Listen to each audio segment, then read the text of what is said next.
सही मुस्लिम हदीस नंबर 97 के मिसने इब्न बुरीदा से उन्होंने यहया बिन अमर से रवायत की। उन्होंने कहा कि सबसे पहला शख्स जिसने बसरा में तकदीर से इनकार की बात की माबद जहन था में यहया और हमीद बिन अब्दुर्रहमान हुमेरी हज या उम्रे के इरादे से निकले। हमने आपस में कहा काश रसूल अल्लाह के सहाबा में से किसी के साथ हमारी मुलाकात हो जाए तो हम उनसे तकदीर के बारे में उन आजकल के लोगों की कही हुई बातों के मुताल्लिक दरियाफ्त कर लें। तौफीक अलाउ से हमें हजरत अब्दुल्लाह बिन उमर बिन खिताब रजी अल्लाह अन्हुमा मस्जिद में दाखिल होते हुए मिल गए। मैं और मेरे साथी ने उनको दरमियान में ले लिया। एक उनकी दाईं तरफ था और दूसरा उनकी बाईं तरफ। मुझे अंदाजा था कि मेरा साथी गुफ्तगू का मामला मेरे ही सुपुर्द करेगा।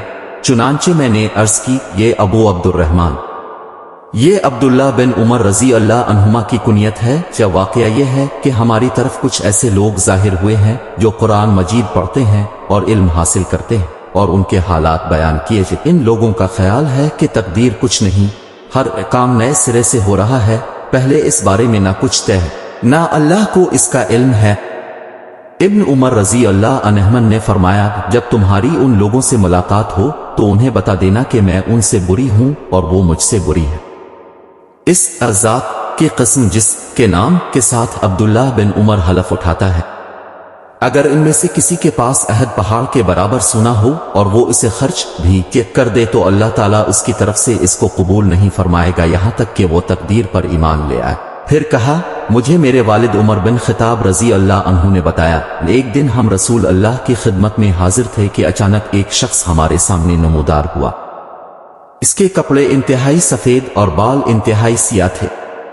इस पर सफर का कोई असर दिखाई देता था, ना हम में से कोई इसे पहचानता था, हत्ता कि वो आकर नबी अकरम के पास बैठ गया और अपने घुटने आपके घुटनों से मिला दिए और अपने हाथ आपकी रानों पर रख दिए और कहा कि मोहम्मद, मुझे इस्लाम के बारे में बताइए। रसूल अल्लाह ने फरमाया, इस्लाम यह है कि तुम इस बात की गवाही दो कि अल्लाह ताला के सिवा कोई इबादत के लायक नहीं और मोहम्मद इसके रसूल है। नमाज का एहतमाम करो, ज़का अदा करो, रमजान के रोजे रखो और अगर अल्लाह के घर तक रास्ता तय करने की इस्तिताअत हो तो इसका हज करो। इसने कहा, अपने सच फरमाया। हजरत उमर रजी अल्लाह अन्हु ने कहा, हमें उस पर ताज्जुब हुआ कि अब से पूछता है और खुद ही अब की तस्दीक करता है। उसने कहा, मुझे ईमान के बारे में बताइए। आपने फरमाया ये कि तुम अल्लाह ताला, इसके फरिश्तों, इसकी किताबों, इसके रसूलों और आखिरी दिन यौम क़यामत पर ईमान रखो और अच्छी और बुरी तकदीर पर भी ईमान लाओ। उसने कहा, अपने दुरुस्त फरमाया। फिर उसने कहा, मुझे एहसान के बारे में बताइए। अपने फरमाया ये कि तुम अल्लाह ताला की इबादत इस तरह करो गोया तुम इसे देख रहे हो और अगर तुम उसे नहीं देख रहे तो वो तुम्हें देख रहा। इसने कहा, तो मुझे क़यामत के बारे में बताइए।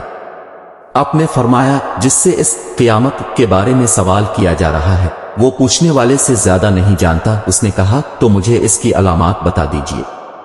आपने फरमाया, अलामात ये हैं कि लौंडी अपनी मालिका को जन्म दे और ये कि तुम नंगे पांव, नंगे बदन, मुहताज, बकरियां चुराने वालों को देखो कि वो ऊंची से ऊंची इमारतें बनाने में एक दूसरे के साथ मुकाबला कर रहे हैं। हजरत उमर रजी अल्लाह अन्हु ने कहा, फिर वो साइल चला गया। मैं कुछ देर इसी आलम में रहा, फिर अपने मुझसे कहा, ये उमर, तुम्हें मालूम है कि पूछने वाला कौन था? मैंने अर्ज की, तो अल्लाह और उसका रसूल ज्यादा आगाह है।